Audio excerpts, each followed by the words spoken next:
a bunch of streamers who I have connected with. I think I have maybe 5 or so already lined out who are going to come on stream, and we're just going to learn everything that we can possibly learn about them and everything that they're about. Talk to them about their future, what their goals are, who they are, what they've done, all of their crazy past, and maybe learn a little bit too much about each other. So today we're actually going to be bringing on WaxAlmighty. But before we do that, I just want to go ahead and say thank you so much for all of the support here on the channel today. Not even too long ago, you can barely see it, I just hit 15,000 subscribers on YouTube, which is crazy. Thank you so much.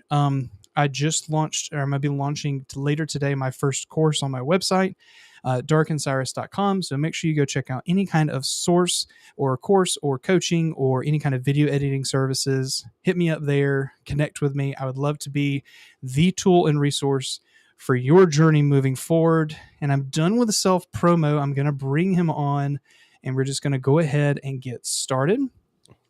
So here is the man, the myth, the legend, Mr. WaxAlmighty. How do you do? How's it going, man? Thank you for having me here. I'm excited. Awesome, man. All right, so we will have chat going up this entire time. Hello, everyone from chat. We can see you. We can hear you. And we hope to continue to be able to communicate with you throughout. We can actually pop up your comments on screen, and I'll just go ahead and say hello, Bern, for your first comment. Oh, wow. How's it going, my man? All right, so I want to start off with probably one of the most interesting questions that I can probably ask. Okay, number one, Pokemon. Okay. What was your first Pokemon game? Wow. Oh, dude, my first. Okay, so I think I had just moved to Arizona around my grandma's place, and she had gotten me my first Game Boy Advance, the purple one, you know, and she got me Pokemon. I think it was, is it yellow? Right. Okay. And it was still in black and with Pikachu, and it was still in black and white. And like, I just played that for like almost a whole road trip to Arizona because she like shipped it to us. And then my mom was like, oh, by the way, we're going to go to Arizona with grandma and grandpa. So we got this present with them. And then I played like the game almost all the way to there. It was like maybe a 2-day drive from like, it was from Texas to Arizona. So, you know, Texas itself is a 18-hour out of the 30. And you gotta go through all that, dude. So I'm pretty sure yellow was the first one. I played that for a really, really long time, and then after that I absolutely fell in love with Emerald. I love Emerald. Is that Rayquaza? Oh my gosh. Rayquaza. Probably Rayquaza. I was gonna butcher it. Everyone, that's like the most controversial name in Pokemon is Rayquaza. I love it. All right, so here's what we're going to do. I wanted to ask that first before we got into this. Let's go ahead and talk about introduction. Who is Wax? What do you do? Tell me about, you know, how is life? How did streaming get going? Give me your background. Tell me everything that you feel is necessary, but don't go too far because I'm going to ask you some leading questions in a bit. Yeah, sure. Yeah, my name is Wax, WaxAlmighty. I go by either or. You can call me. Most people call me Wax.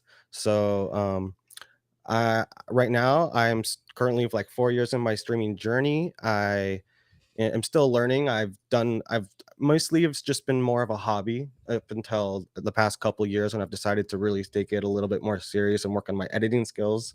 I know I just recently told you I was a PC console streamer, not PC, a PS4 console streamer before, and I had just officially built my first PC about a month ago, and it's like it's a very serious investment I've put into myself and my time that I'm trying to take a little bit more serious now. So I got streaming about 4 years ago, or 4.5, maybe 5 years ago now, after watching Stone Mountain 64 for like 8 or 9 years. And I thought, like, man, this guy brings so much joy and he has so much passion and he has so much fun what he does. Like, I want to do that too, you know? And like, I have a Nintendo tattoo that I will probably get arrested for if they see the trademark logo on it. So love it. I like to keep, I'm a gamer at heart. Like, Nintendo has been my first love, and I've just, like, 4 or 5 years ago, I was going to college to be an English major, and I still want to go and finish that because I like to talk, and English is kind of also my passion, just words in general. And so I want to be able to bring my gaming community along with how much I like, hate to say it, as a entertainer, I like the spotlight to be on me and like everyone else, but I also like to bring joy to other people while doing it. So I figured what better way to do that than to start this YouTube or streaming career that I've always wanted to do since I was a kid, like most of us growing up. And it's going to take a lot of work and dedication. So I just said, you know what? Might as well just start doing it now, start learning along the way. And I know eventually I'll find my niche and my it's really cold in here, by the way. I have to go turn my air off because it's like 104 degrees out here. I'm in Santa Clarita Valley, so it's like Oh my crazy gosh, bro. fires everywhere. Um, Dang. but That's yeah, crazy. so yeah, I started that about 4 years ago. I'm right now I mainly play Apex Legends. So I'm a Pathfinder main on Apex Legends. I've only made it to Diamond like 2 or 3 so far, but I'm trying to push into Masters this next season. So that's mainly what my content revolves around right now.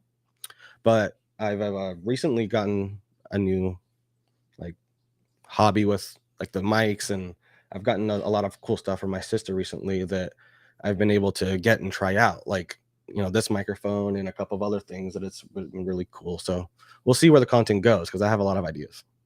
Yeah, totally. Yeah. Okay, let's unpack a little bit of that. So, backstory, you said you started in, is it Arizona? Is that right?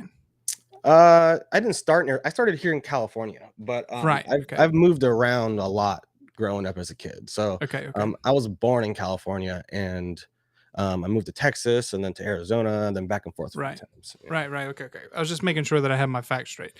Okay. Yeah. So all over the place, back and forth, back in Cali. So now we're. By the Just by the way, way, I just want to say, see evidence sent to Nintendo. I will not come out of my closet for the next few days. Okay. we'll just leave that one up for a little bit. All right. So one of the things I wanted to talk about specifically, with that being a person who is a streamer who interacts with people in multiple areas and multiple places, just regardless of where your audience is. Okay. Even if you're a small streamer or a large streamer, your fan base most likely is not in your neighborhood, Right. right?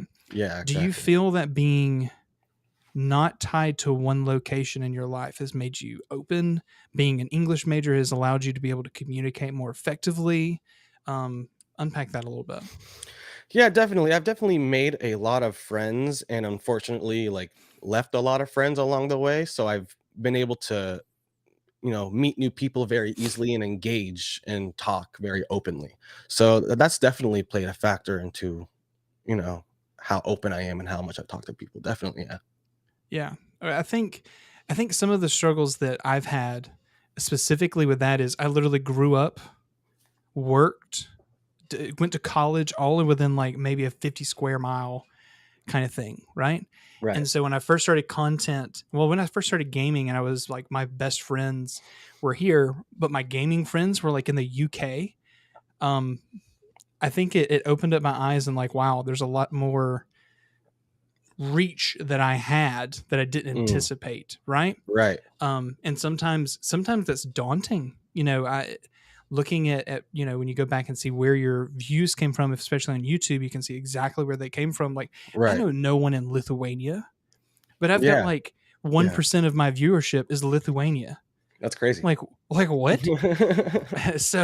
But that's crazy to think that you have that much connection, and in that same case, that English is my native language, but yet I have a lot of non-native English speaking Right. viewers, right? Right. Which is Right. also crazy. So I just wanted to ask that, even specifically, that do you do anything, being that person who's able to tell a story and connect with people, are you doing anything to augment yours to be more accessible to people like that?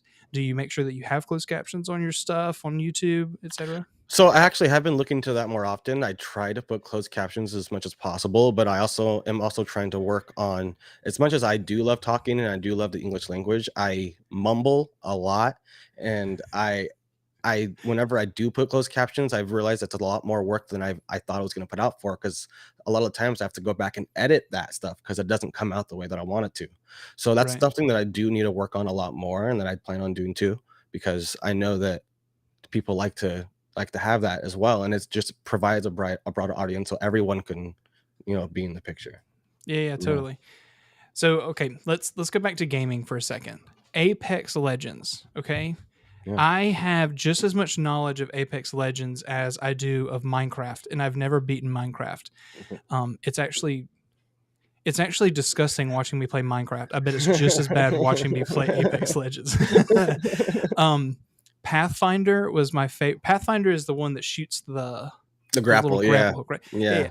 That was my favorite, only because of the stupid things that it said. Oh, absolutely. Yeah. Hi, That friends. was Like, that yeah, was half the fun, right?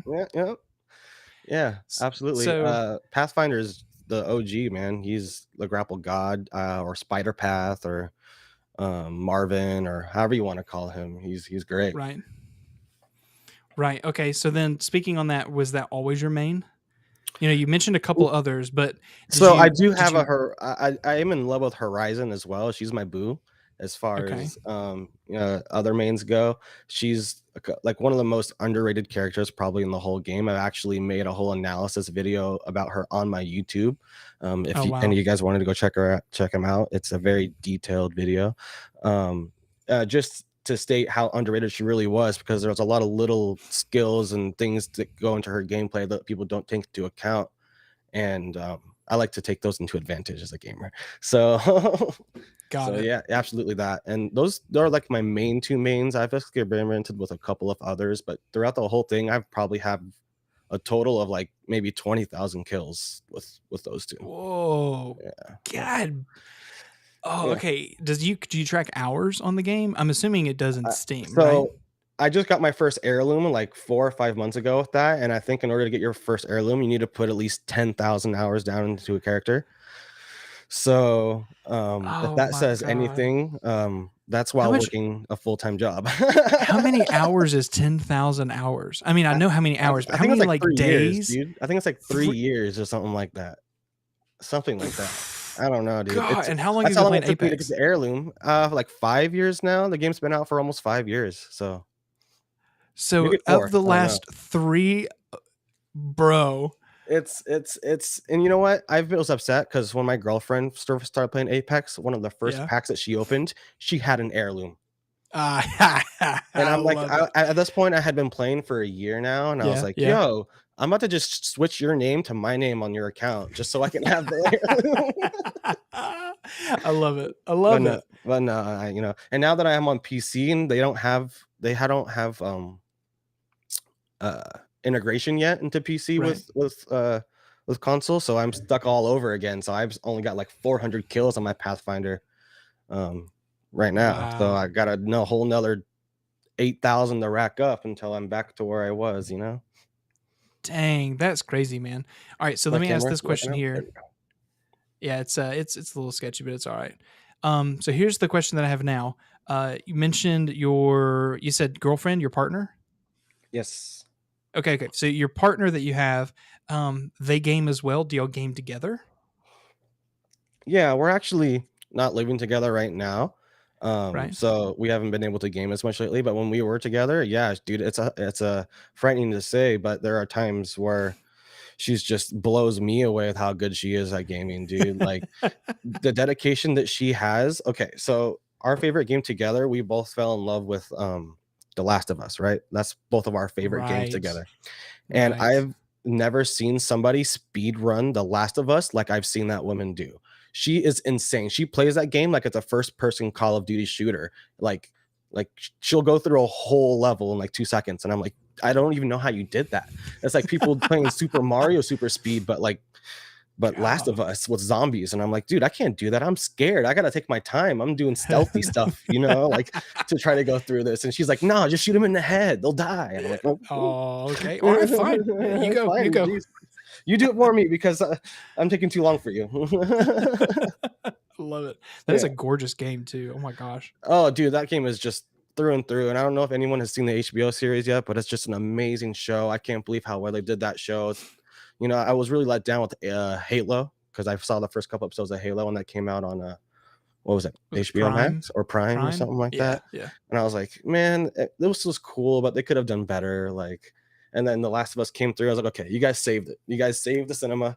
Like, Yeah, I'm yeah, yeah, I'm yeah. so happy with it. So Okay, all right. So then staying on that same thread which you have, Yeah. uh, talking about gaming, streaming, everything that you do you only game when you stream? This is a question that I think beginning streamers don't have this problem.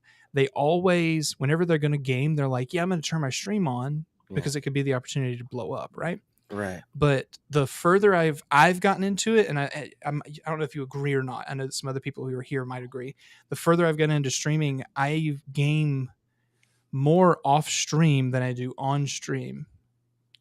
So I'm actually What's your still the thoughts? complete opposite. So I pretty much, whenever I'm gaming, I'm streaming or I'm recording, just because I the main reason why is because I'm playing a first person shooter most of the time. So if I am getting that crazy shot or if I am getting a good kill, I want to be able to record it back later. Yeah, yeah, And but the thing about that though is that you got to realize that when you are streaming, that you're putting so much mental effort into actually being there in front of the camera that you tend to forget those times and those clips throughout the way. So right now, while doing that, I have like 40 clips to go through of me gaming that I haven't even named or titled yet. You know what I mean? Because I'm trying right. to really title them before you even put them into the YouTube algorithm, because that's if plays all that kind of stuff does play a factor into it. And so yeah, I am still struggling with that because I feel an obligation because I've been streaming kind of so long for this point, and I did recently switch over from Twitch to Kick. So that's like kind of starting all over because I mean, 250 followers may not be a lot to some people, but it was enough to get me affiliated and to get me a nice little community, or to have a few people there, all the time to game with me when I was streaming.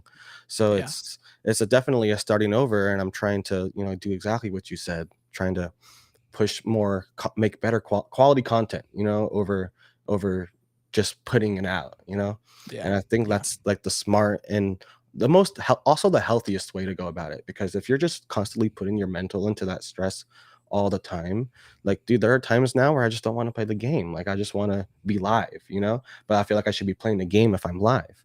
So it's like yeah, you hit that dilemma of like, well, what should I be doing? But in the reality, you just got to, focus, get with get write your ideas down, and stick to those ideas. So, I've just recently started making an actual list of ideas so I right, don't forget them, right. because you say it so often and you start to forget them. So yeah, dude, I absolutely agree with that whole scenario that you're on, but I'm also in the back scenario of struggling, of feeling obligated, to stream. And it's like Right, this, like, how do you just stop? You know what I mean? When you've done it for so exactly. long, so we're still And I learning. think, My whole content journey is just learning, that's what it is so far. well, there's not, I hate to say it, this is one of those things that as an educator I learned, there's never not a moment that you aren't learning. And if you feel like you Right. know everything, you know nothing. Because Right. you've either plateaued to the point where you're not going to listen to advice, or you're not going to objectively look at what could be wrong. Right. And that's a dangerous place to be. Yeah. Yeah, it really is. But like, as long as you take everything with, like you said, with that view of just, it's okay to be wrong, and it's okay to Mhm. learn from your mistakes. That's the biggest part. You got to play from it. So it's a matter of figuring out what your mistakes are and learning from it and reconstructing that way. Yeah, totally. So Mm. let's there's so much more as you kind of went through that. There's always questions that unpack as we start answering things. But Yeah. here's one of the things I wanted to piggyback off of that. When you get to that point of I'm a streamer, I feel like I'm obligated to do this. The real question you need to ask yourself, and this was a hard lesson I've learned, and so many people have learned that are around me. It's the, just because I'm live does not mean that I'm being productive.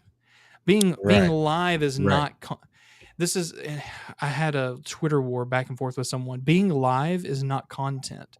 What you do with the live is content. Being live Right. can, I mean, sure, yeah, you can connect with someone, that's great.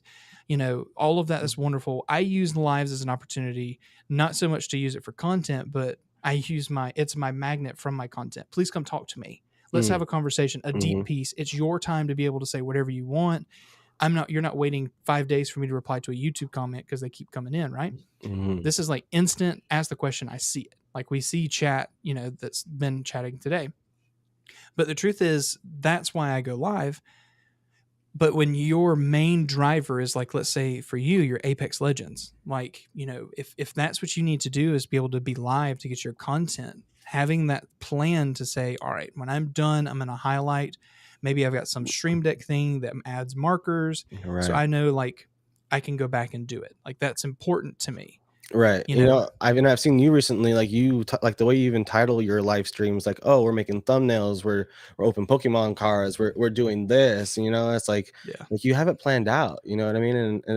Like I always come in, I'm like, oh man, what's he up to right now? Like, yeah, it's Yeah. cool. And like I've been thinking about doing kind of, taking your example and doing the same thing. Like I'm always trying to edit things, and I feel like maybe some people would also benefit if, well, because dude, I have no idea how to use DaVinci Resolve to this day. You know what I mean? I'm Yeah. literally still figuring out how to do it. I'm used to doing it on my phone on Wondershare or Filmora, on my phone. And that's such a different experience than Yeah.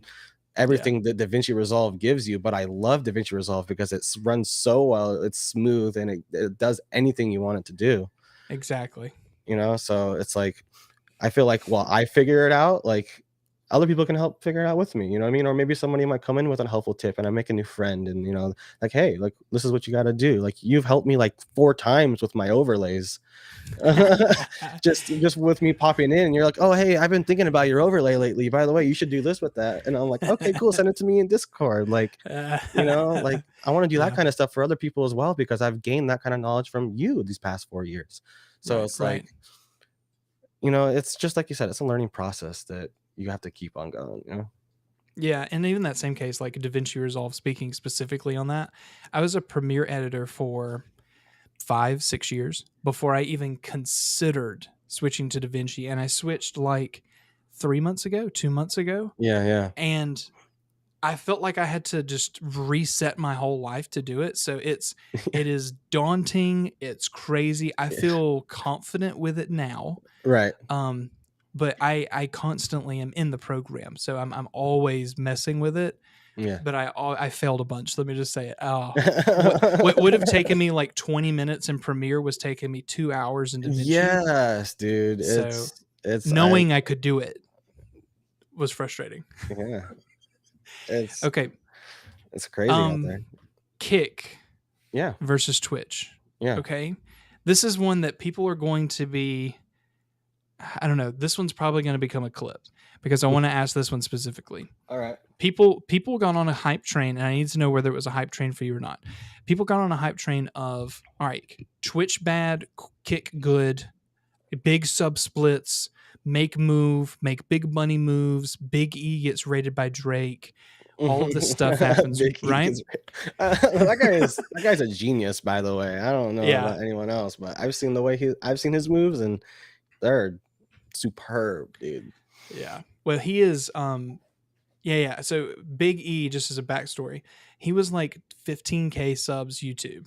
And he Yeah. was doing he started a daily upload that was just about his life and his content and how he like did content for Monster and a whole bunch of stuff, right? Yeah. No one knew who he was. He was barely getting views, like maybe 500 views consistent. Like that was his viewer base. Yeah. And then to see that probably 3 years later when I started watching him and now he finally gets his recognition, I'm like, bro, get it. Yeah, And he's dude. like not That's even hard an work. hour from me. I love Yeah. it. It's hard work paid It's- off right there. Exactly. And so people were like, oh my God, Drake blew him up. Like, you don't even know. No, you don't even know what went the into it. amount. Yeah, you don't even know how much he posted before that happened and how much time he put into it. Like, it's Yeah. insane. And even working, because he still, if I'm not wrong, he still works too, a full-time job or something like that. No, 9 to he 5. has He been quit? full-time he's been full-time full-time? content for like maybe a couple Oh, years or so. I'm thinking But of yeah. Big Rob. Big Rob. Oh yeah, Big Rob. Yeah, he's a 9 he's to getting 5. up there as well, but he's still 9 to 5. Dude, his grind is on another level as well, dude. I strive to that because right now I'm working 2 jobs, and to be able to find time to do this kind of stuff, dude, it's been crazy, dude. I'm still trying to figure it out because I've never Yeah. worked this is my first time working 2 jobs before. So to Bro. want to do that, and this is almost like working 3. It's like another level, Yeah. And in that same case, we're getting back to the Kick thing, but let me ask this really quick. Is it hard to say that this is a job? Or do you feel like it's wrong to say that this is a job that you should be like, oh, I'm thankful that I get to You know, game and make money from it? I still call it a hobby more than a job, but the more that I talk about it and the more that I bring it up, it is a job to its core because of the time that you and like as much as you have to learn, like you have to learn you learn more things here doing things streaming than I feel like you do most jobs sometimes because a lot of the jobs you work now today are just repetition repetition after repetition that you're doing day by Yeah. day when you're doing this kind of stuff you're always figuring out something new to do if you want to if you want to be successful anyways, I mean, some people have a niche, they do the same thing over and over and over again and it really works for them and that's great, but they're always find a new thing to implement into their system to make it better, right? And that's what I feel like this whole journey is about, is finding what's new and what works for you to make it better, not just for you but for the audience as well, you know. Exactly. 100%. And I love that because, oh, if you, again, if you get static and you're not trying to grow, the algorithm doesn't get, sure, you can play the algorithms, but the truth is you as a creator lose the like the creative juices, the flow, the connection with your audience. You think it's all Right. going to be there for you. It's guaranteed. It's not guaranteed. It's not the Right. same. It's not how No. it works. Yeah. There's a bunch of other streamers. I told Afterburn 85 yesterday, or maybe it's 2 days ago. No, it was last week. He goes, I'm averaging like 10 viewers on Twitch. And he called himself a small streamer. I think I might have said this on stream last night. He called himself a small streamer, and I was like, bro, do you realize that if you're over 3 viewers on Twitch, you're in the top 1% of streamers in the Right. world? Right. And you know how hard it is to get that. So if you've built that small of a community, you've already put your place in, you know what I mean? Like Exactly. there's 4 people in a room watching you around essentially, you know what I mean? Like imagine if they just came to your house one day. Like what like, that's a party. That's you know That's a what I mean? LAN party. That's what that Yeah. is. Right. They're going back to old fucking excuse my French, old height, good? Halo days, you know? Oh man. Oh, LAN GoldenEye is what I want to do for like a future St. Jude stream. I Oh want man. to get people over to do LAN GoldenEye. That would be great. I would be down for that, Oh, dude. I haven't played I would. GoldenEye since I was like 9. I don't even know if I can remember how to play it. God, it was when I played it. Well, there was a way you could change the controllers, but we never did. We did the stupid C buttons to aim, like Mm, the up, down, left, right, and that's why I actually shoot inverted. So down is up is down. right. Because of GoldenEye, because up was down and down was up. Even though Yeah. you could change it, stock was that. Yeah, I remember that. And so to this day, I still play FPS if I'm a controller. Down is up is down. Not on mouse keyboard. Wow, really? Yeah. That takes some dedication, dude. I can't do that. That's insane. No, to this day, and maybe Even that's on why Destiny? I suck. But even on Destiny, well, Oh I my play mouse keyboard on Destiny, so actually, okay, like, okay. that's normal, You get a pass. normal input. Yeah, That's a yeah. huge curve, by the way. I've just started to get my PC, that learning curve from controller to mouse Oof. and keyboard. It's such a struggle. I can play Call of Duty. It's easy to point and shoot with Call of Duty and run around. I'm not gonna lie, it's a lot more They easier, give but you, Apex is a whole nother scenario. yeah. It's so many different buttons and cues and movement types you got to worry about. It's like I'm just stick to my controller, my aim assist dog. You know, like Okay. Whoa, man, that's again. There's so many things we got to unpack, but I want to make sure we get the ones that are really big. yeah. Kick, Twitch. Let's make a list so we can remember. Somebody put it in chat. Kick and Twitch, mouse and keyboard, and versus controller. And I want to ask you about your PC and that whole experience, right? Okay, yeah. I want to get back through all of that, but I want to make sure we get these in before we lose them. Kick and Twitch. Why switch from Twitch to Kick? And is that a permanent decision? Was it a money move? So it was a personal decision. It wasn't. I'll be honest. It wasn't anything to do with the 95-5 split or the ad revenue split or anything like that. And it looks like Twitch is trying to fix themselves and put themselves in the right direction, which I admire and I like. It's nice to see some actual feedback put into their work. But my personal reason is because I decided that I was, like we were talking about earlier, I was just kind of streaming so long, just every day on Twitch when I would get home from work, that I had built 200. This is how I looked at it, and I had built 250 followers, and I was a Twitch affiliate, but only 3 or 4 of them were coming in. So I felt like there's something that I did wrong there, right? I'm not bringing in the people that I thought, because you can see on Twitch how many notifications go out to people, right? I can see that 90 people out of the 250, which I thought is a lot, to be honest. have my Heck notification yeah. turned on. So I'm like, okay, if I'm doing something wrong to where 90 people are getting my notification and not clicking on it, then maybe I should try something different. Maybe I need to go back to YouTube, focus on my YouTube content, bring my people who are actually enjoying my content over to my live streams, because I don't think they're not going to remember me if they don't have that, to see Exactly. first. Right. Right. So that was more of a personal decision for me of switching from Twitch to Kick, just because I felt like it would be a really nice fresh start. And to me, it looked like they have already laid their place into the streaming system. I'd see the moves they had made before. I'd see XQC get signed, and I was like, you know what? The biggest Twitch streamer just got signed to Kick. I don't think Kick is going anywhere. I think he's going Right. to keep him alive for a while. So if I have an Yeah. opportunity, even at YouTube, and if I focus on my YouTube anyways, and I want to bring the audience over to Kick, that would be great. But right Yeah. now, Yeah. it's mostly like I switched from Twitch to Kick, but really, I'm also streaming on Kick and YouTube.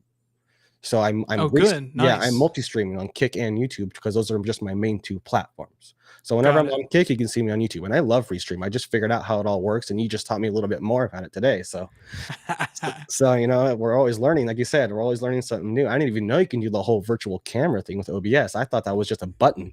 Like now I'm a lot more Nah, confident in man. making my actual personal videos. I feel like I had to like actually record on my camera and then download it onto my computer. But now I know I can Yeah. just actually hook up my phone up to the OBS and use a virtual camera, which I didn't know was a thing, which is great. Exactly. Yeah, man. Good for you. And same thing, I think it adds a whole new level of when you start multi-streaming, it kind of releases the shackles of, man, I got to be successful on one platform. And if you put all of your eggs in one basket, I've canceled my Twitch affiliate contract 4 times. Okay? Every time I just email them, I'm like, bro, I'm done. Get me out. And then like maybe it's like 4 or 5 months later, I probably haven't even streamed on Twitch. I'll email them back and I'm like, bro, I want back in. And I'm back in like a day. So it's not like it's that big of a deal. They don't really care. Right. They'll be like, it's just whatever. They want the sub split money. They're just going to give it to you. Right. Um, Right. so I streaming now on every single platform. I just love the opportunity that it doesn't matter. Like it doesn't matter where you are, you can watch. Even on Twitter, of all the places, or X, excuse me. My phone just updated to the Dude, dumb icon. So on that note, is anyone else here in chat getting lost on their deskboard like I have it as as a saved pin on my top, right? And I keep on looking for like the Twitter symbol to like click on the Twitter, and I'm like, what's this? I keep on skipping over it, and even on my phone, I keep on clicking Facebook now instead of Twitter, because it's the only blue icon in my thing. Yes. I hate it so much. If I actually break It's my face contact, there you you'll go. see it. It's so Oh my goodness. stupid looking. I hate it. I don't know what he was thinking, but you know what? His company, do whatever you want, man. Did you see the whole like the day that he released it? People were like, so when I upload a video to Yeah. no lie, it was trending in man. every single country. You're gonna see Elon Musk on the top of that search bar for a very long time. The one that I saw was there was a guy who had like it was a meme, but on the meme it was like X videos CEO looking at 1000x% boosted traffic. Oh man, it was so golden. Oh my god, dude. I don't even think he cared. I mean, he enjoys it. I think that Elon Musk is one of those crazy intelligent individuals who is just so like he's actually there with everybody. He can connect to people on a social level and on an emotional level. And he's there with everybody in that being. That's what I admire about Elon Musk, because you can see some of the tweets he has, and you're like, man, like usually somebody as smart as him wouldn't make those comments, but like he just doesn't give an F, dude. He doesn't. No. and like you got to admire that hustle. He's like, what was that interview? He said, if it means that I fire some people and some people hate me for it, so be it. And I'm like, yeah, okay. I'm like, okay, so be it. It was, oh man, it was crazy. I hate it though. But being live on all those platforms, I think where you are right now, where you're starting to pursue your content and really push your YouTube, is perfect what you're doing right now. Thank And you. don't hesitate. Post it everywhere. It doesn't matter if it's optimized for that platform. Yeah. You never know. So if you're already going to make a short, right? You're already going to make a vertical, Hmm. make it 60 seconds or less, post it on Instagram, put it as Yeah. a reel, put it on TikTok, put it everywhere. And I've even started to realize, while posting shorts, and I'm learning to look at the actual algorithm and how long people are looking at my video, and then specifically where they decide to stop Yes. looking. And I'm like, okay, I go to my video and I'm like, what did I do wrong right there? What made them click away? I just want to know, and it's always that one little, like, you know what? I could have made a 3 second cut right there. They don't have to sit there for 3 seconds and figure out what's about to happen next. I could have just cut to the next thing. It's learning little things like that along with just posting that, like you said, like I feel like it is the right direction. Like I've already noticed a small change when I started posting the consistent YouTube a lot more consistently. I went up like 10 subscribers in a month, and it was like the most I've Nice. ever gotten in a month period, and like Nice. over 4,000 views in a month. And it was just, I saw my chart just skyrocket, and I was like, oh my gosh, I'm living on a high right now, because I didn't think I can actually accomplish this much. And that was just with shorts and everything. But even when I did finally post an actual video, it's the first video on my account that's gotten over 150 views, and it was like a 48-hour period. And I was just blown away, because I went to work one Wow. day and I logged out and looked at it, and it was like at like 98 views. And I was like, I can't believe 98 people decided to watch this video that I actually worked on in DaVinci Resolve for the first time, and like worked really hard to do. So it's like, Exactly. it just goes to show, when you learn from your mistakes and you put that hard work into it to fix it, it really does pay off. Yeah. And sometimes, and in that same case, let me also caution, sometimes you put in that hard work, you put it in, and it doesn't get the recognition. And I think on that, for the flip side of that, Yeah, sometimes that's really defeating it can be. It be- really is. Yeah. because sometimes you've put in hours of work, not only in the streaming, but the clips, then the editing, the publish, all that stuff. Hmm. And then it doesn't get the attention you expect it to. Right. And As then a you wonder why, creator, right? You're like, what's going, like, because for instance, it's funny you mentioned that. I'm actually made a really, really good short video, because I don't know if anybody here is like a fan of the Boondock series. okay, So I, I, I have no clue. so it's a Cartoon Network show. It's kind of like an Okay. anime format, and it's like kind of gangsterish, but the theme song to it is just really, really cool. And I thought, man, how cool would that theme song be if it was in like a little like Apex montage just with shotguns, you know what I mean? So I made Right. that, and I was like, to my opinion, and to everyone else who looked at it, was like, dude, that's really sick, but it just didn't hit the algorithm for some reason. Yeah. And you got Yeah. to figure out if it's the title or if what it is. And it's really defeating, because you're like, man, this is the one that's really it's gonna blow up a little bit, right? People are gonna really Right. enjoy Right. this one, and then it just doesn't happen. And you're like, okay, well, on to the next one, on to the next drawing board. Maybe if I delete it and repost it with this, then nothing might, maybe I'll do it again, which I tried, but it only went up like another 40 views. So you're like, okay, maybe it's just the audio I'm using. Maybe it's because it's DMCA, and when YouTube says that there's no strike against the video, but you sit there and wonder, like, it does say that there is a DMCA. So it's like, Sure. Sure. you're just left wondering, figuring out, like you said. Yeah. Totally. And I think sometimes that defeatist statement, or what people think is like defeating, prevents people from creating too. There's someone in chat I know right now Yeah. that is capable, competent, extremely resourceful, has the ability, has the computer, has the time, Hmm. and I know that they can be able to be successful at this. But they have that analysis paralysis, and there's not just one person. There's multiple people in this chat that I know have analysis paralysis, and they get to that point of like, but is it going to be good enough? Is it going to flop? Is it going to be Right. great? Why would I put it out there if it's going to be bad? Instead of realizing that, like, my best performing, this is just my case, my best performing video on my channel took me an hour to create, to record from scratch, to edit in at that Mm. time Premiere, and put it on YouTube, and it's almost 500,000 views. Like that. Now I have some videos that took me a week of gathering stuff and getting all the stuff and research and blah blah blah and Mm. editing and back and forth, and have gotten a very small fraction of that. Mm. And like I said, that can be defeating, but the truth is it doesn't matter. It's about the algorithm. It's not about what you, it's not a reflection of you as a person. Right. YouTube is looking for something specific. So if you're Exactly. not providing that specific thing that they want, then it's nothing between you and YouTube. It's just you didn't perform that algorithm's liking. And I think people they defeat themselves. I think it's their fault when you did work really hard in the video, and it is a really good video. Like I've seen your videos. All of them are, like, in my opinion, top notch, dude. You have great quality, dude. Don't blow it up, And man, but I appreciate it. no, I'm just saying, like it surprises me that you haven't blown up to the certain extent some people are. You know what I mean? Like, and you have the same. I'm gonna put you under a big. Please don't put big me one under right who now. I think you're gonna say. You're up there with like Linus Tech, dude, with the knowledge that Don't, you have right no. there, dude. I Nah. swear, dude, the kind of knowledge that you put out there, dude. You talk about, like you said, you put out a video about banana. Yeah, voice meter. Yeah, 4 months before they even started to put that out or something like that, right? And I told you this is coming. You know what I mean? Like Yeah. you have that knowledge, dude, and I admire that about you, that you're not afraid to speak your opinion, whether maybe it's maybe you'll learn something new down the way. You never know, Yeah, totally.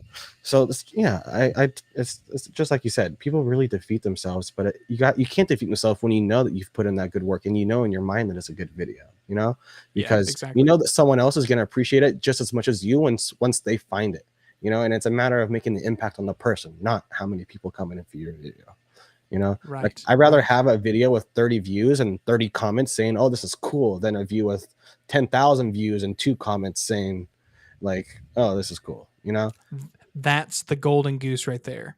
You can get even shorts, right? If you could get 10 million views on a short with 5 comments and a whole bunch of likes, right? Mhm. Cool. They watched your content and they wanted to have 0 engagement with you, Right. You Right. have 1,000 views short, and every one of those comments, it could be like 500 comments, 400 comments, 100 comments, Right. and they're all questions hoping that you can respond to.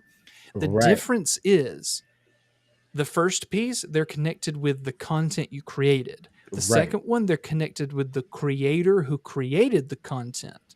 And I think the same says it to streams as well.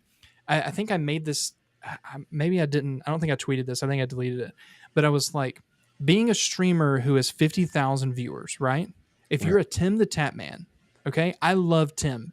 Tim is fantastic. But Tim can't read the 50,000 viewers chat in real time and quickly respond.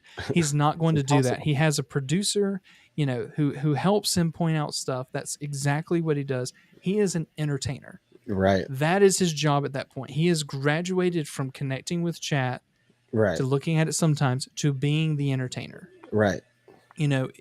XQC is not looking at every single comment on his stream. Asmongold barely reads his chat. Yeah, he doesn't read his chat at all. So I mean, they're there for the entertainment, and you join that stream because of that. It's not because of the creator. And as a small streamer, you're in a completely different atmosphere. Your job is not to be the entertainment. Your job is to sell the audience member on who you are, so that, like you mentioned earlier, I could do Apex Legends all day. Right.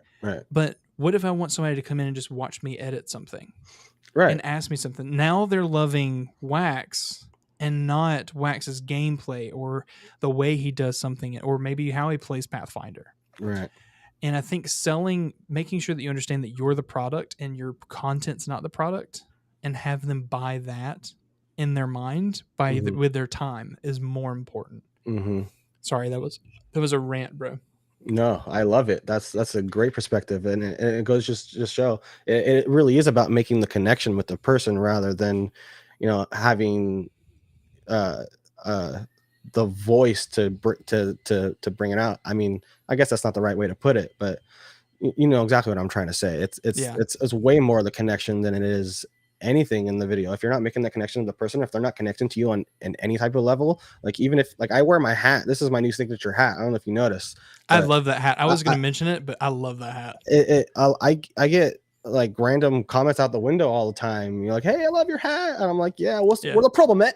You know, like I even got some suspenders to go with it. So I'm like, I even did a little Peaky Blinder stream to go Yeah. in, you know, and it's fun. You got to make the connection with people. Like, who else loves Peaky Blinders? Come and enjoy the stream with me. I'm not only do I play Apex Legends, but maybe we'll talk like Thomas Shelby along the way. You know, I don't know. You Right. know, I Right. love doing impressions with people and stuff like that.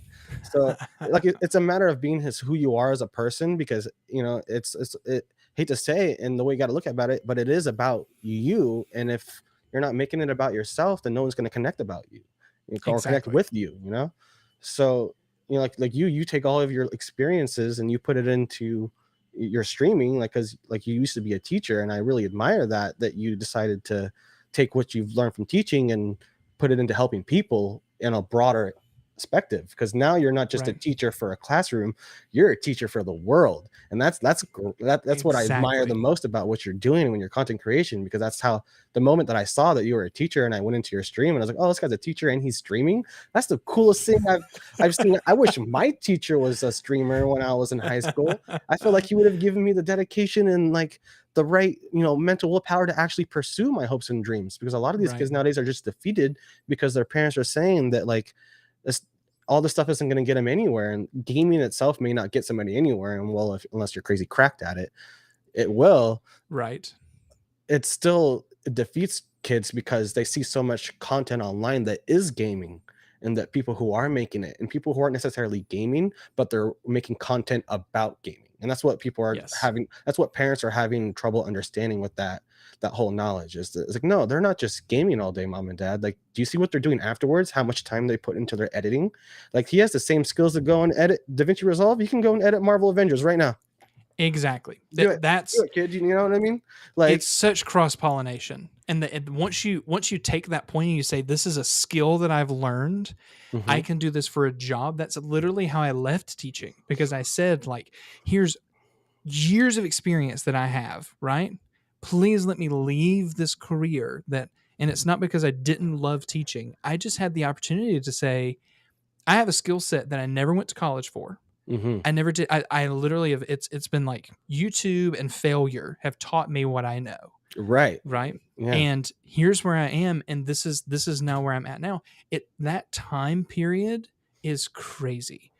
So Mhm. when you're 13 years old, like DS Pulse, who's watching over on Kick, like DS is 13 years old. We I was watched watching his his content content last last night. night. Dude, he got some real potential there, dude. He's got great equipment, great camera. He's working on his cuts and his zooms. Like, he's got Yeah, nothing but potential to build up and bring him up. So DS Pulse, you're in here, bro. I much love, dude. You were going in the right step in the right direction. exactly. And when you take that opportunity and you say, like, for example, and let's just say it, DS. Let's just like I said last night. Was your content perfect? Heck no. Is my content perfect? Heck no. That's No. not what the point. No It's one's about where you are in your journey and what skills you have and what you can learn, and the fact that you're continuing to try and improve and do what you want. That's what's amazing. You know, a good example I can take into this is I don't know if anyone here is a fan of Smosh, like one of the YouTube Oh yeah, legends, you know. And if you look at their, you know, first YouTube videos of what they did and then where they're at now, it's dreadful content. It's hard to look at content, yeah, you know. yeah. And they wouldn't even be offended by anyone saying that, because they would say the same thing. They'd be like, no, it's bad. So everyone starts from a certain place, you know, and they didn't have the same equipment everyone did back in 2005. But you know, it's everyone starts from a certain place, and there's nothing but room for improvement. One, even if you're XQC or Tim the Tatman, like, look at him. He thought that he couldn't improve, and then I was here or last year, he had a stream at the Dallas Cowboys Stadium. Exactly. And I'm like, this guy rented a whole stadium to have his stream. Like, look at where Right. he started and look at where he is now. He was just gaming in a room with his friends for a while, and he decided to pursue content in that way. And now, now he's in the Dallas Cowboy Stadium. I hate to say that 3 times in a row, but it's the Dallas Cowboys Stadium. Playing video games. Right.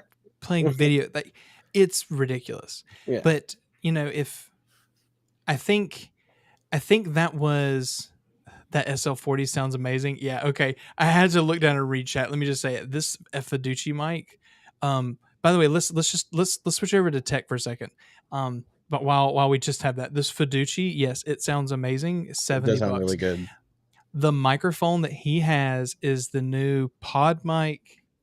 The pod mic It's the USB. USB version of this. Yeah, Okay. I can And take off what the do you moon think? Yeah. but Oh, I was gonna go grab mine, but I remember I'm tethered by a cable. I'm not wireless right now. here, I don't have my XLR cable. I wish I had one, but it's just plugged in USB right now. And then and it's all black. It's crazy gorgeous. That's 100. How much is that? How much do you pay for it? It's like $200. But it sounds good. But it was a gift, unfortunate enough. So I was very thankful for the gift. Yeah. But the benefit is it can upgrade with you. You can go from USB to XLR. That's fine. I'm gonna mute you as you do that. The other benefit of that is, oh, by the way, if you have an Android phone, let me just go ahead and tell you, if you have an Android phone, you can plug that directly into your Android phone as a microphone. Just if you didn't know that. It even comes with the little micro USB to USB to USB-C port for it, which is really cool. I haven't tried it yet, but I'm thinking about it. Yeah, it's so good, especially if you're on the go and you're doing podcasts. Like this is, I keep the podcast USB, the one you have, the pod mic, in my camera bag, just so that if I'm out and about and I need to do a podcast or something, or I need to record some content, I need a good mic like that, and I'm with my like MacBook, that's my go-to. Nice. Because it's heavy. I could throw it through a wall and I'm pretty sure it would still work. It's so like this thing it's so heavy, dude. The arm that I have my mic on right now is gonna break soon if I don't get a new arm, because it's just it's the arm that came with my, before this I was using the Snow Wolf. Was that what the snowball? The blue, the blue snowball, like the little $50 mic. It's not bad, but it just has so much room for audio, and I couldn't do it when I was, because I share a room with a roommate, so or a bathroom with a roommate, so it's so much noise going in and out, which I'm sure you guys heard her blow dryer earlier. So it's like, how dare she? How dare she blow her hair? She has things to do today. She's an responsible adult. Yeah. Okay. So then, same thing. We are. By the way, we're 52 minutes into this podcast. I didn't know if we were going to get an hour in. Crazy. Hey, we can keep on going as long as you want, man. I'm here for you and your time. That's fine. So let me ask this. You built a computer. Yeah. Okay. Let me. So I'll put us on this view. Here's my baby this is my second PC I've built. I have Frankenstein this thing with new parts constantly. Nice. To get it to where it is, right? I hate this thing and I love this thing so much. But man, I feel like I've wanted to shoot it with a shotgun on multiple occasions, right?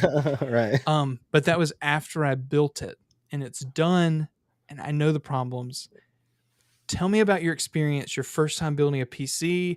What was the change from you were a PlayStation user, right? Yeah, PlayStation. Going from PlayStation to PC. What was that? So it was it was actually very convenient, because I had been saving up the money to buy it for a few months already, and my PS4 had just finally taken its last breath on me. It took its last take off with its helicopter. It really did, dude. And it went into this weird mode to where I could not put it into rest mode. I couldn't do anything with it but turn it off completely and unplug it before I plug it back in and turn it back on. Oh wow, it was bad. So and it was unfortunate, because I live in the Los Angeles area, and the last couple places I lived in had a really bad bug problem. So they got into my PlayStation, because I don't know if anyone knows this. Be careful. PS4s are known to be bug catchers. They're very the heat and the optimal temperature inside is the perfect place for a cockroach to get into. It's insane. You would be surprised if you look at the cleaning videos you see. But anyways, I built my PC, and I shout out to anybody who wants another person besides Cyrus to build PCs with. His name is Tech by Matt. He does exceptionally great quality PC builds for low budget and high budget, and he gives you the whole building process along with everything that goes along with it, and different options if you have different needs and wants for the PC. So he helped me out with this PC. It was supposed to be $700 around, and I spent a little bit more because I wanted some more RAM and some more just space to do my streaming and stuff with in general, because I knew I was going to have a bunch of stuff to deal with. So I built it, and it actually went really smooth. My older brother helped me do it because he used to build PCs with his dad all the time as a kid. And I got some. I told you my specifications of the build, and what I got for the price, and you seem to be blown away for some reason. Yeah. What did you get? Do we say it yet? So it's I have an i9. I'm sorry. I have all the parts right here, to be honest, in the boxes still. What is it? I have an AMD Radeon R6 6650 XT. Okay. My processor is, I think it's an i7 10th or 9th gen Intel. It's like the specific model. It's like 2.6 hertz, but it's like the specific model that overclocks really well. Okay. So it's probably a 10700K. Something like, thank you. See, right? As you guys can Sorry, tell, I'm a nerd for this. No, I'm not good with PC parts. I'm not a builder. It was my first time with this whole thing, so I'm still learning everything. Right. It's a B66M DS3H AX DDR4 motherboard. Okay. And what am I missing? Oh, I got 32 gigs of RAM and what's the case? That's what I'm curious about, bro. Oh, I can't remember the case name, but it looks kind of just like yours. Here, I can show it to you if you really want to. Nah, don't move the PC. Don't do that, because then all of a sudden you'll like drop out of stream. No, the camera is just my phone. So. Oh, right. I'm a budget streamer. Let's see the build. That's the whole PC right there. Yo, look at that. And it's on a stock cooler too, dude. Yeah, I'm running a stock cooler. USB. Oh, man, that is gorgeous. And I got this little skull thing on top. It came with this cool Wi-Fi antenna thing that I would never have seen before. To me, it's like a mini PS5. Yeah. But it gets the job done really, really well. I can stream in like 1080, 60 frames, and I have not had any problems so far with it, other than my camera is not working right now. Yeah, I think your camera bugged, bro. I'll switch you so we can see. But yeah, so PC wise, that is a beast. I mean, that is a solid 1080p high refresh, low, like 1440p 60 hertz. Yeah. What resolution you playing on? I usually play in 1080p, so 1440p 60 hertz. I can tell you right now on my desktop, but it'll take too long to get to. But that's fine. Yeah, but you play 1080p. Yeah, I play it consistent 1080p, no problem. I can do 1440 on some pretty good settings as well. I just don't see a need for it because my monitor doesn't go up that high anyways. So that's the next part. That's like my next stage of my setup. You know, it's working on a little bit, piece by piece, better equipment. You know, I got my mic, which I've always known from the beginning. I've been told from the beginning, if you don't have good sound, nobody's gonna come in and listen to you. So exactly. It's like a pro tip for anybody who's getting started with YouTube. If you like, I've learned that the hard way, like especially with my mumble voice and how much I talk a lot. So if you don't have good sound, no one's going to listen to you, unfortunately. But it makes sense, you know, it at the end of the day, because if no one can understand you, then no one's going to listen to you. Right, totally. Yeah. Man, that is a setup. And so your phone's your webcam, pod mic USB, beefy computer. Yeah, beefy computer. That covers everything. You have weird peripherals, or are they like keyboard, mouse?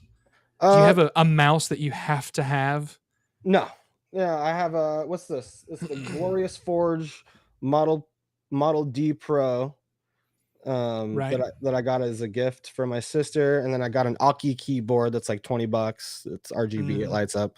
So I'm still working on the setup. I kind of just got what I needed, you know, to get everything started, because I was like, oh man, I got a PC but I don't have a keyboard. What was I thinking? Bruh. So, dang. So I'm kind of that same point. Like keyboards don't matter. Like this is a cheap Yeah. off-brand Chinese, and this is just my second keyboard. The one that's over there is one of those dumb red dragon ones that came from Best Buy. Oh, nice. But mice, I have to have like this mouse. If I don't use this, Hmm. I hurt in gaming. Oh, So I really? have a G502 over here, which is just because it's my like Hmm. this angle. But this Hero G604 from Logitech, because it has 6 side buttons, Yeah. Yeah. Yeah. everything, punch, grenade, Hmm. heals, everything, slides, crouch, That's uh dope. like Apex, like all of that is on this side. Like Okay, cool. I don't have to keybind. I can keep everything clean, you know? Um So you get and down on Apex, huh? no, I don't get down in Apex. Oh, okay, okay. I hear you Bro, I talking don't about it. Like you know what you know what to listen. do. Listen, my favorite, I think her name's Loba, but I call her Labia every single time I play. She's like, "What's up, darlings?" But anyway, I love Loba just because of the black market piece. Yeah. Oh yeah, So she's if you can get I love Lobo, especially on drop with her because you can just get your guaranteed weapon every single time off rip, and if you get that, yeah, the game's yours, dude. yeah. So I'm usually a very aggressive FPS player, but in Apex I suck in BR, so I usually only play arenas. But if I play Mm, BR, I am so passive. I will get as much to sit back as I can because the moment I push in, I'm like, yeah, I'm done because yep. everyone's just like they fly everywhere, and I don't have that movement. That's Right. not my. Right. No, I'm gonna sneak up. Let somebody else run in and be the Es- hero. Especially on mouse and keyboard, bro. I whenever I get on Apex, I just plug my controller straight in. I ain't dealing with that. So how was that transition? So are you still doing keyboard or excuse me, are you still doing controller on everything?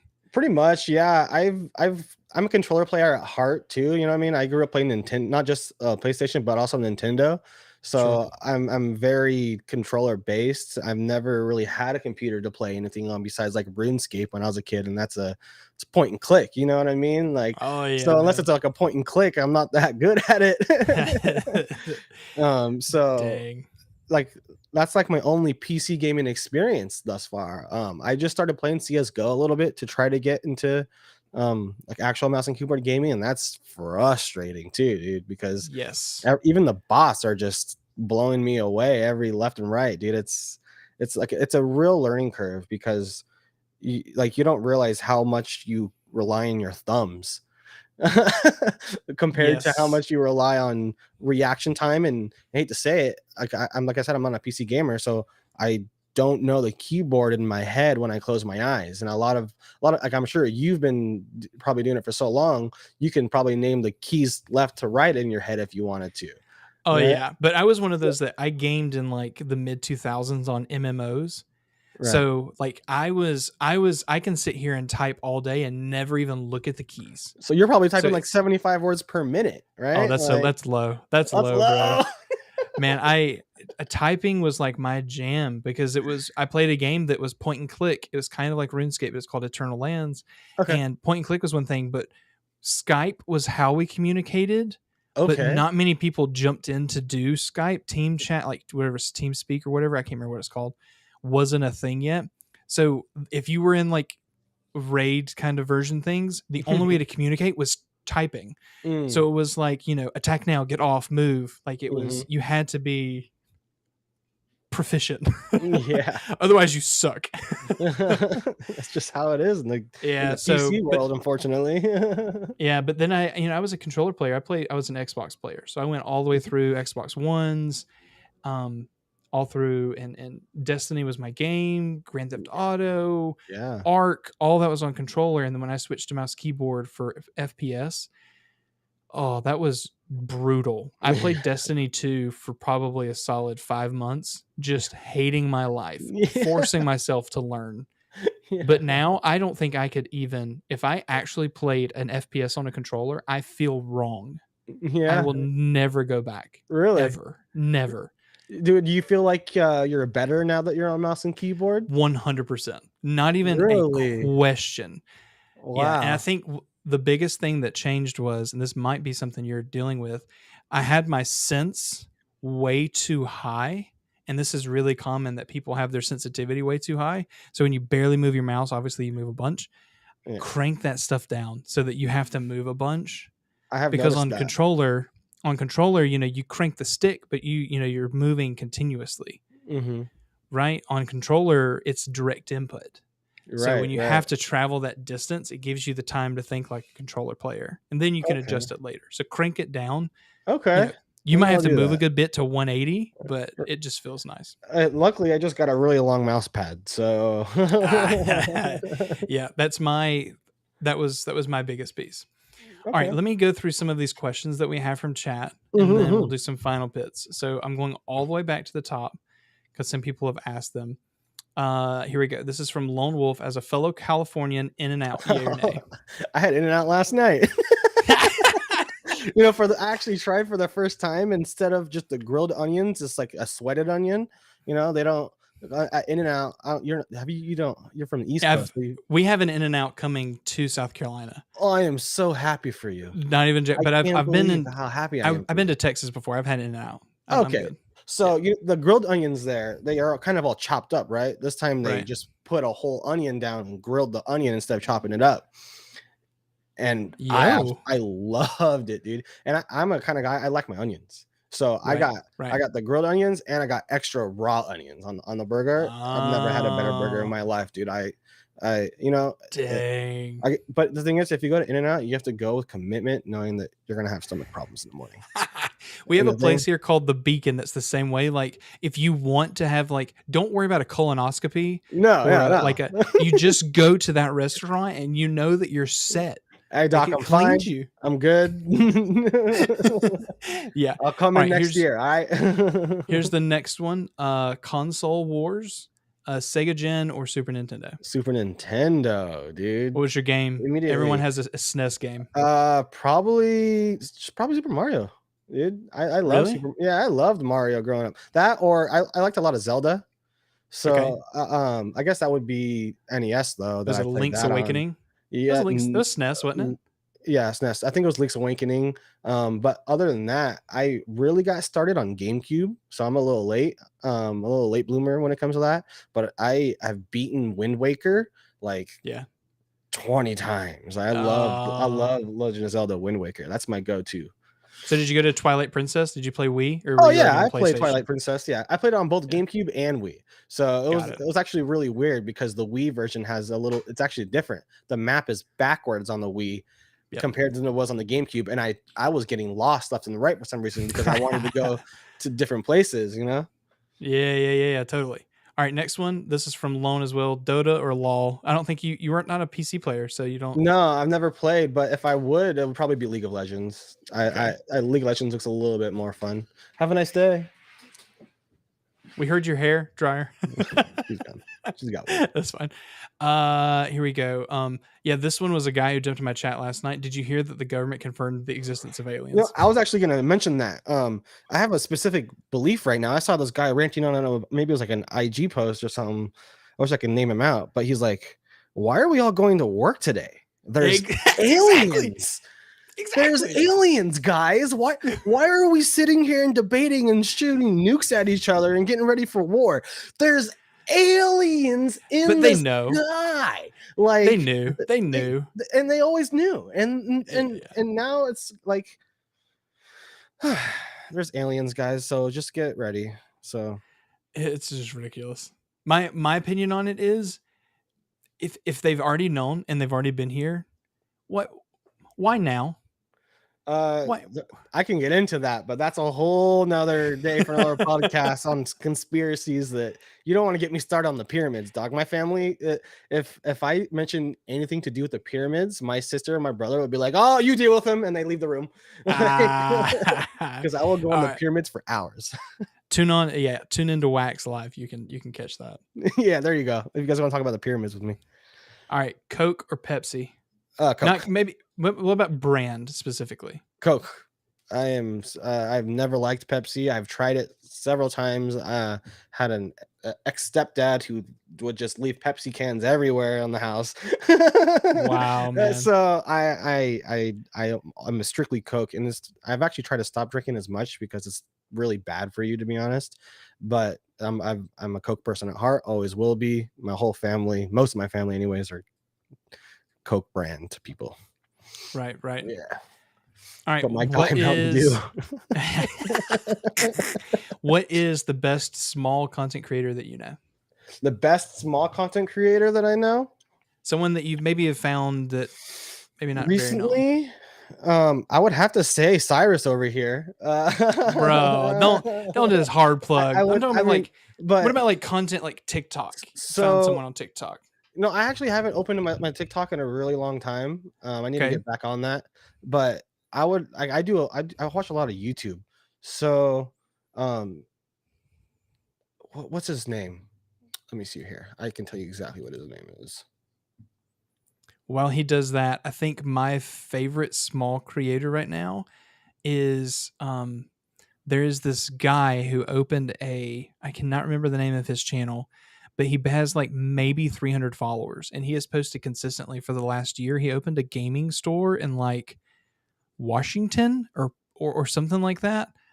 Anyway, his whole channel is just talking about like he'll do another update and he's like, I added this to my gaming store. I did this, and it was like all D&D and card games, and it's just so cool to see him be so genuine and him not get any like traction because he doesn't post consistently. But every time he posts, I made sure that I watch it. I have notifications on for him.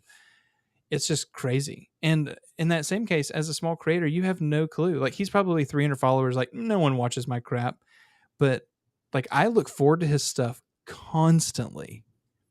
Love his stuff. Okay, I remember his name now. So, Okay. this is somebody that I've tried to take example of over a while because he's done a really good job implementing a social aspect of his life. Because I don't know if a lot of people here know, but my name is WaxAlmighty, so I do have a certain brand behind my content, and this guy's figured out a way to do that in a really friendly environment. His name is Qpins, and he pretty much like he's very honest with the way the marijuana community is and how they view and perspect on things, and his own personal experiences, and he's not afraid to tell you if something is too much or too not, and the right things to do and the wrong things to do with it. And so if you guys want to check him out, his name is Qpins. Yeah, he's starting to blow up a little bit more. He used to be a lot smaller like 2 or 3 months ago, but he's really found a way to bring his niche to everybody and to just be a good person at the same time. So Nice. like yeah, he's been really good. He's good behind a camera. And I'm trying to work on that myself because I tend to like, I don't know if anyone else knows, I ramble a lot, so I get really stuck on a topic and I go on and on. But Right. there comes a time where you need to stop yourself and be able to listen a little bit. Mm-hmm. So Mm-hmm. he's Yeah. able to do that, and he can do that really well. Right. Yeah. We haven't even talked about that this entire time that you're a 420 streamer and you're Yeah. highly supportive. We've been an hour and 12 minutes and it hasn't come up one time. And I was waiting for Yeah. you to introduce it, So but yeah, like it's like so not supportive. Tell us about it.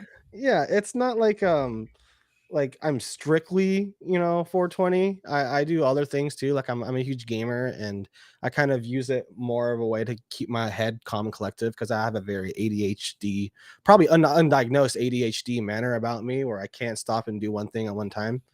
So it's something that I've always done, and it's always been a big part of my life, just because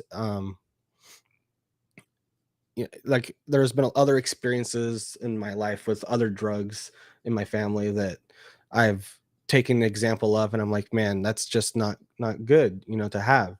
So I felt Right. like if I can prove to some people that you can have some type of responsibility and put your mind to it and have some hard work, that marijuana's not necessarily a bad thing. Smoking anything is bad for your lungs in general. That's just a scientific facts, but it doesn't necessarily make you the devil or things like that, like a lot of people have a really bad stigmatism against. So it really has a lot of health medical benefits. Like my sister, who is a type 1 diabetic, um, and is diagnosed with gastroparesis, she consumes marijuana daily to keep her stomach just at bay so she can eat. Because I don't know if anybody knows about type 1 diabetes, but in order to fix that, you need to eat, and Exactly. And if she doesn't have an appetite because of another unfortunate disease called gastroparesis, it's not viable for her to not have an appetite and to just keep on pumping insulin into her body. It's not healthy for her. Yeah. So that's just another take on marijuana that really can help some people in their mental state and even their physical in some situations.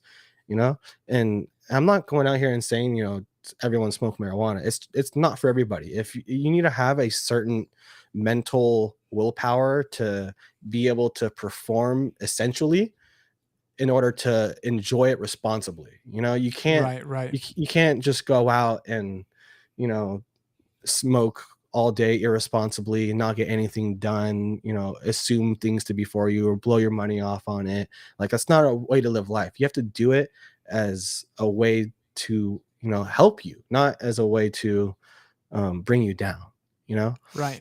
Right. So, in all my ways, but financially, unfortunately, because it's money is always a struggle out here in the world, it has not once hindered anything with me, with streaming or going to work every day. Like I said, I have two jobs. I'm like I went to college. Like, so it's not for everybody, but it can also has a lot of potential to help a lot of people. Right. So I'm very open to talking about it with everybody and letting them know, like, yeah, like, wait till you're old enough to try it. 21 is the legal age, I believe, in most places now. I believe so. Yeah. So, But I and also then think adding on to that, let me just go ahead and jump in here. I think some people believe that because they don't do it, that they don't support it. no, Or that's not and true at all. Yeah, you can exactly. not do it and support it at the same time. You can Yeah. have nothing against some people who do need it. Because some people have a hard time seeing that because Uh, I mean, I can get into more conspiracies, but it's just been devilized since the 1918, before World War One. So or maybe World War Two. I don't know. I'm not a history buff. Sorry, guys.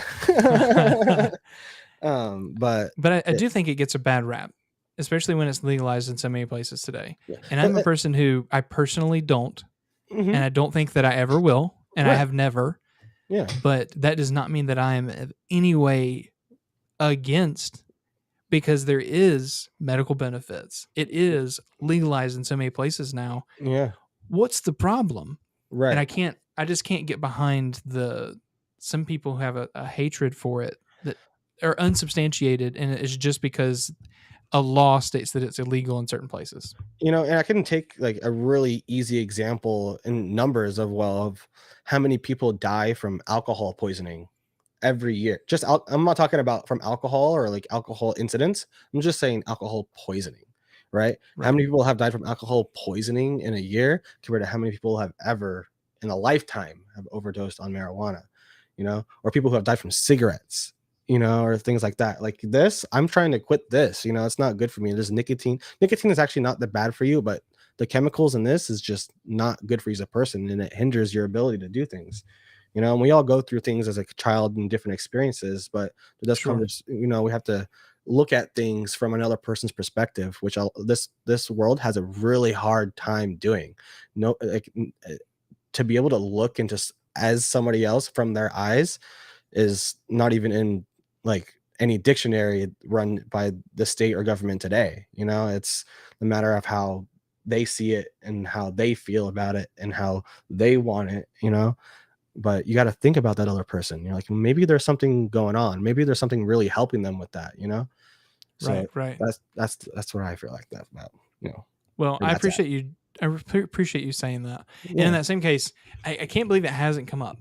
Like I said that earlier. Like, Yeah.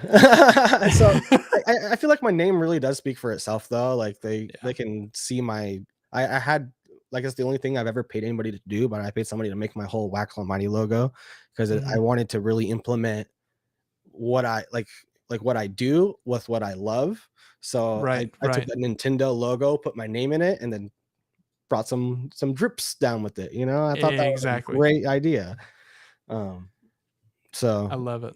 yeah, I really appreciate you, and that's in the support in that way because now, Yeah. like you said, a lot of people do have that devilized look at it, and that's how I see it. They see it as a devil. I call it devilized just because that's how uh my girlfriend's side of the family will look at it, because they're very religious and very down to their roots, Sure. and they just, they've been told a certain thing for so long that they can't see it from any other way or perspective, and And that's that's not fair. it's not It's not fair. fair. But you Yeah. also have to understand too, and like I said, going into looking at other people's eyes, I don't hate people who don't like weed either. You know what I mean? Like, Yeah. Yeah. you can't hate somebody for not liking it, because there's probably a reason and uh an answer to that why they don't. It can all go down and explain to something. Maybe it did hinder somebody's life in some way.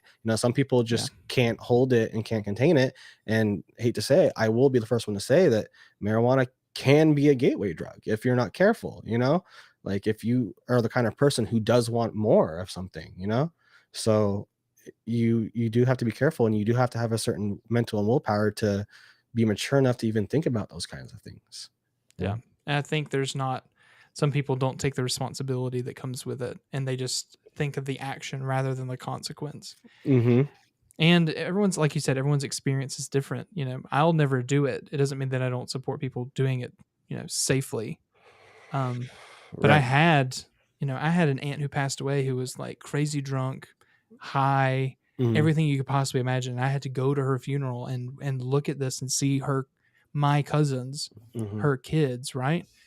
And that will forever be burned into my brain. And I've never done anything like that, just because I don't want my son to Mm-hmm. ever even have to consider that. And I admire that, dude. That's taking the right steps and being a father and making sure that you're putting them on the right path of being mentally capable to make those decisions along the road. You know? Yeah. Yeah. And it's to see what happened in the aftermath of that. And it wasn't obviously because of that, but it was involved, Mm-hmm. and it was mentioned so much at the time. Like, my parents drove that into me. Like, that could be unpacked a whole bunch too, but I Yeah. just think that there's so much negativity around it that doesn't make any sense. Yeah. Absolutely. But I definitely wanted to, obviously because of your Who I support of am. it, I wanted to make sure, not who you are, but your Yeah. support of it, that I Yeah. wanted to make sure that we brought it up and be able to say, because people who do watch this probably smoke and have in the past, and they probably might feel something negative to it. But Yeah. it's a part of your platform and your content. Yeah. It's It's kind of a big part of my life too, in a way. Just because I mean, I used to have a medical card, for my eyes, because I used to get really, really bad headaches before I got the right prescription, just because my insurance wasn't all there, you know. mhm. But it has a lot of other benefits that I didn't realize along the road that I was kind of um not taken care of, until I realized, oh, maybe I can actually do this. Because I mean, I'm not gonna lie, before I really started smoking marijuana, I had no idea what I wanted to do or what I wanted to be in this world. You know what I mean? I had no idea what I want to go to college for. And trying new things, and learning who I was as a person while doing it, really helped me develop. Like, man, I really like to, like, this is gonna sound stupid, but like, when I'm high and I'm playing video games is way more enjoyable than when I'm not and when I'm playing video games, Right. And The you would tilt think doesn't hit you as hard. right, I love it either way, but Right. you can even see in the performance is there too, because it just allows you to slow things down a little bit, and like you said, concentrate. It does hinder your body and your experiences a little bit, but some things it does allow you to focus in on, you know. Right. Right. So I really appreciate you mentioning that and allow me to bring it up and be open about myself. Yeah, totally. Yeah. All right, so I think we're getting towards the end. We're coming up on an hour and a half. Let me go ahead and say, or ask you this last point: is there Yeah. anything as a streamer in the place where you are, what you're doing as a content creator? Is there one piece of advice that you would like to give? Keep it short and sweet. Something that's actionable that you would give to someone. Yeah. My biggest thing would be, it's mistakes are not mistakes. They're just another tool for you to learn from, and it's okay to make them. I've made nothing but mistakes the past 4 years of my content creation journey, and I've not not just done it on purpose, but more so I can learn what not to do, you know? So that would be my biggest creation is mistakes are not really mistakes. It's just another opportunity to grow. You know? Right. I love it. I love it. Learn from failure. Failure is a lesson, It's a not right. an end path. And that'll be in any old scription you read anywhere, in any religious book that you read anywhere. You know what I mean? Failure is not the end of things. It's actually the start. You know, Exactly. it's actually the start. It's the beginning. You're like, oh man, okay, back to square one. But it's not a bad thing, right? Because at least Right. you're not at the end anymore. You haven't failed. You can't say that you failed if you keep on retrying, you know, Exactly. because you haven't failed Exactly. yet. You haven't failed yet. You're just still trying to figure it out. And then the opposite side of that is just because you try doesn't mean success is guaranteed. And right, exactly. You know, Yeah. 100% agree with you. All right. And then last thing for you, do you have any questions for me that you've ever wanted to ask content wise that has ever happened? Yeah, I just really want to know, like I'm I have a hard time with my schedule and what I'm doing, and I just want to know how you're able to schedule the content that you do with the time that I think that you have. You know what I mean? I don't know how much time you Right. really have, but time to think that you have, because you really do a great job and you put out quality content and like in a pretty good amount of time too. I would say like consistently. And I admire your like that drive and the consistency, and I want to get on that level, of consistency. I have a Right. really hard time right now with my content creation and consistency. Well, I'll say it this way. Number one, there is no plan. There is no, it There is no plan, but I'll say it that makes me feel way. better actually. There is no plan. I'll say it that way, but there's a structure, and there always is an idea of what I'm trying to accomplish. So what I've done, I've tried every platform, Notion, Apple Pages, Google Keep, everything you can imagine to like keep myself organized. I suck at organization. It is my fatal flaw, and I know that when Darkness Studios becomes a thing and we finally get to where we're going, Afterburn 85 is going to be the person I hire because it is his thing. Organization is his thing, right? Okay. I suck at it. So keeping myself organized, but what I do know is I keep a running list of what my ideas are. Okay. So I know that as I'm coming to the completion of an idea, I'm thinking of the next one. For example, I just did a Steam Deck video, right? I love that video, by the way. Crazy. Steam Yeah. Deck streaming. Okay. I go from like playing GTA on your couch to I I saw, want to stream my console. right. Yeah. Wow. That one I planned like a month and a half ago. Okay. And I've had that dock sitting there for a month testing it, right? I Okay. knew that video was coming, but I also knew that I had project videos that were paid videos and sponsorships. A lot of my last 6 months or so has been people paying me for videos. Hmm. So that kind of determines my schedule. Well, the next is this piece, the next is this piece. Okay. Before that, um, it was whenever I had the time to be able to do something, I had to prioritize it. Okay. I was streaming when I first started streaming. I streamed 7 days a week. I was streaming Pokemon something. I can't remember at this point. Yeah. 7 days a On the week. emulator, right? Exactly. And then I Yeah, I switched to remember that. Destiny. I was streaming like 5 days a week. And then I went strict Monday, Wednesday, Friday. And what I did was I tried to offset Tuesday, Thursday as content recording days, and then the weekend was my family, and that was really important to me. But I was working a full-time job. Right.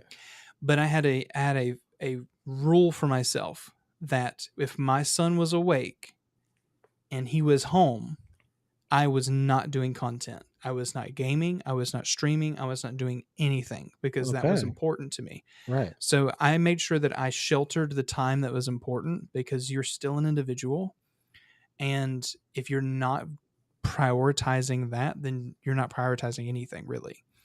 So when he went to bed, my wife and I, like, we were fine. She supports me. She's like a huge, there are not many partners that would allow them to just continually stream until 2 o'clock in the morning almost every single night Right. and be just completely chill with it. Like, hey, take me out. No, she is like the best person ever. And this wouldn't be possible without her.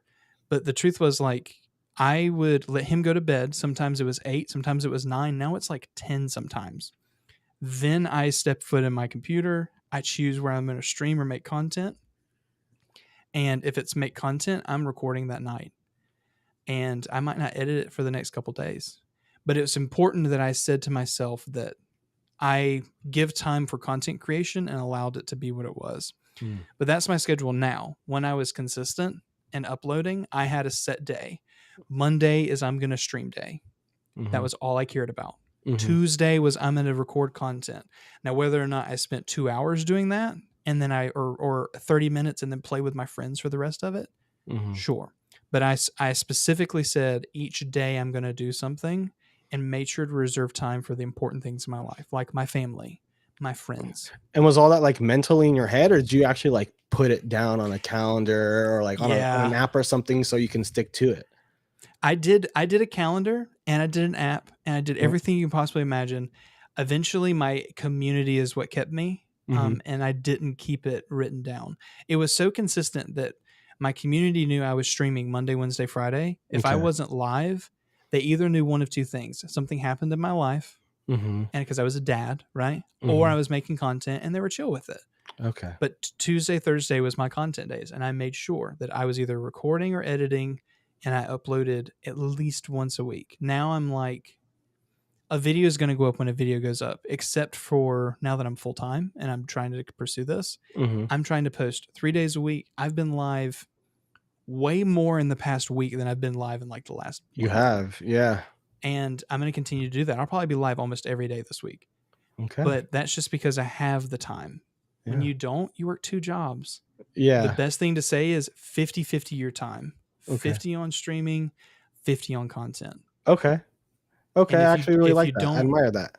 If you don't do that, you're going to burn yourself out. And you also, in that same case, if you're just streaming, you're never making content, you're always going to cap yourself because you're not going to be discoverable. If you're only making content and you're not streaming, you're not going to be connected with your audience. Right. So that's what's really important, is making sure you find that balance. And you can always shift it. When I've actually never looked at it that way before.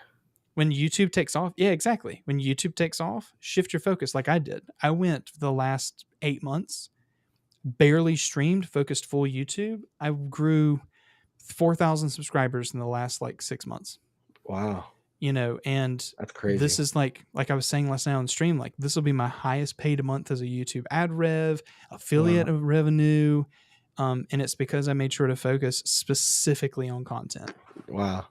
And it's okay. My community's there. People love me. I mean, I don't get huge viewership when I go live. But you got great love in the chat, man. Everybody appreciate all the love in the chat, guys. You guys are awesome. Yeah. Here's a good question. I'll just go ahead and pop this one up real quick. It just popped up. Would you recommend like bulk content creation, like maybe one day making 4 to 5 videos? I've been trying to do this, but I'm worried I'll get burnout. No, you will not get burnout if you plan appropriately. I did content for a real estate company for a year, and this is how we did content. I would grab the person who was the person that was going to be in the video. We would record 4 or 5 videos and then throw them to the editor because their time was important. And same thing that I would do when I was posting consistently, like content multiple times a week. I would record, those days I said there was a content day, I knew that my content was planned out. And some of my best performing videos were the really short edit, short recorded content that I did on a bulk edit and a bulk record night. And I just knew, like, I'm going to record everything now. I might edit it over the next 2 weeks. Right? But the footage is done. Right. And all I got to do is edit it. Yeah. And you got 5 videos laid out. Exactly. Like even if you stream, right? I've got streams done. I've got content. I've already downloaded them. I've already got, my graphics that whatever, blah, blah, blah. I've got them in a folder. You've got some downtime. I don't feel like streaming, but I want to feel like I'm productive. Edit. Right. Or make sure you set aside some time to be doing that. That's important. Yeah. Yeah, I agree. That sounds like the smartest plan to do. Yeah. Bulk editing doesn't work for everyone. I showed this the other day or last night, but I have a screen and I do a teleprompter. However, I do not read scripts at all. You just put key points? No, I don't do anything. I literally put myself on the screen.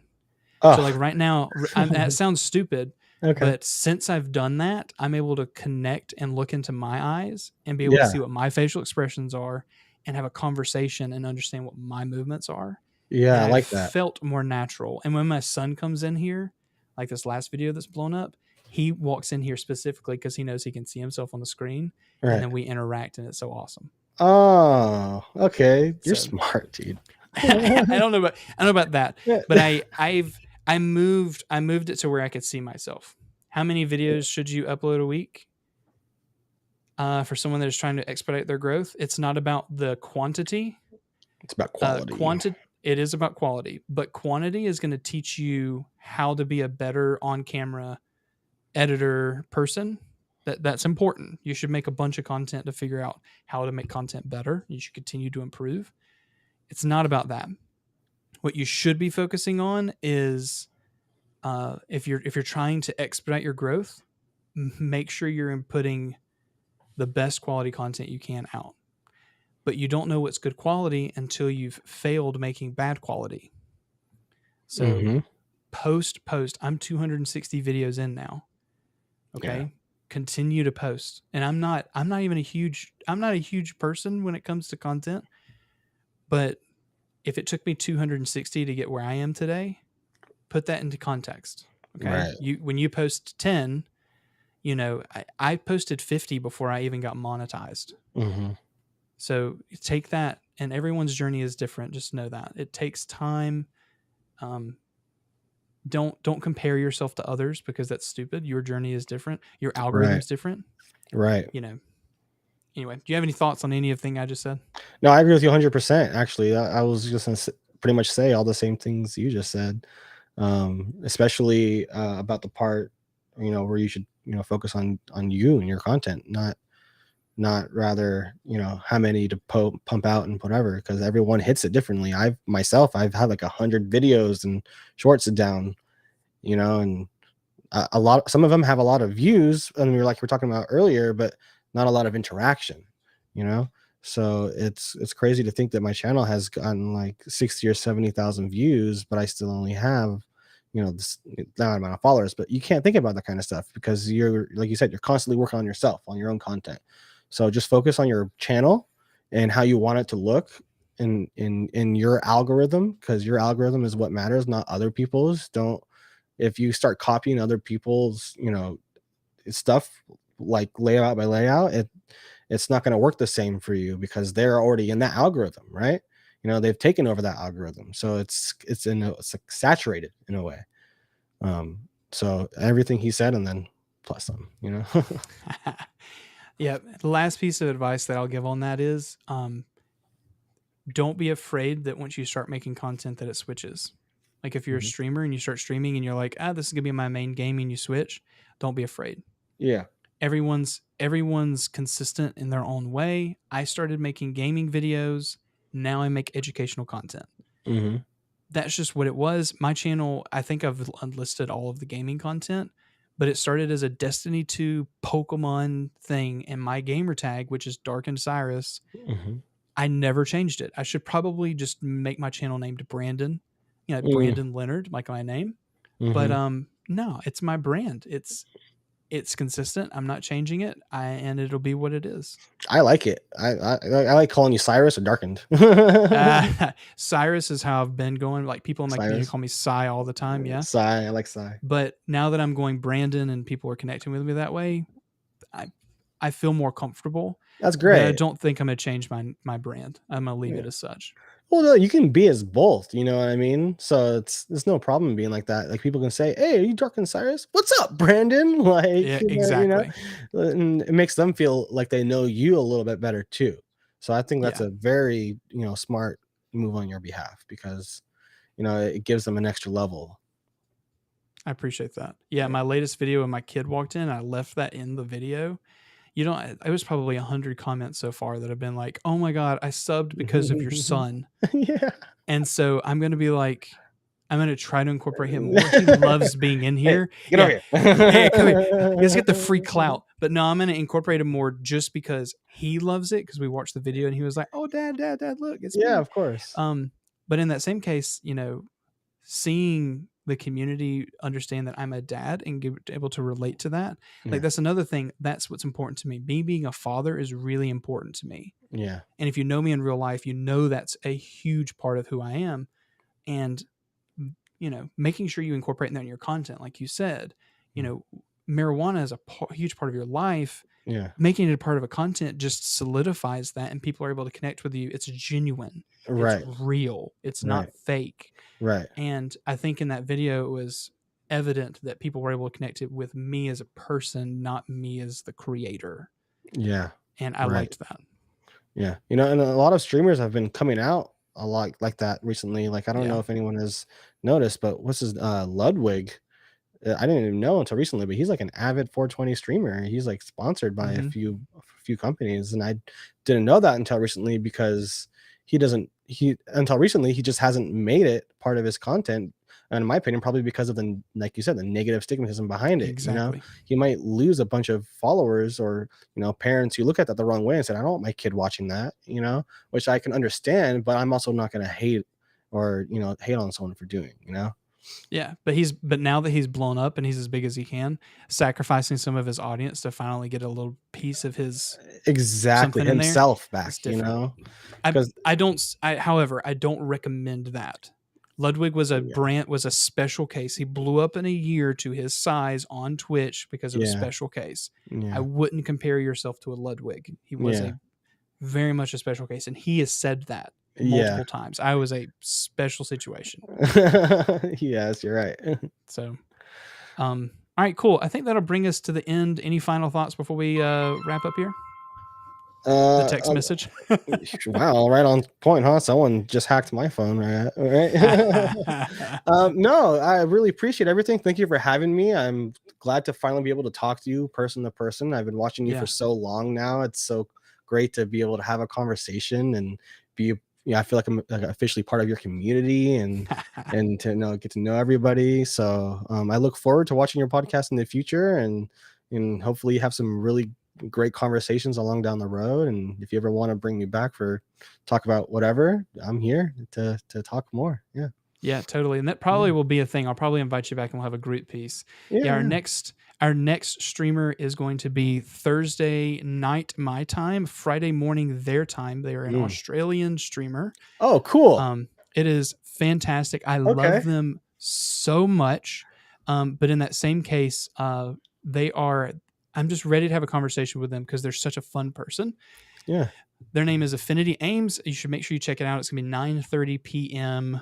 my time, 11. I also learned this Australian time. They're off by 30 minutes as well as times. Yeah. So it'll be 9:30 my time, 11 a.m. their time the next day.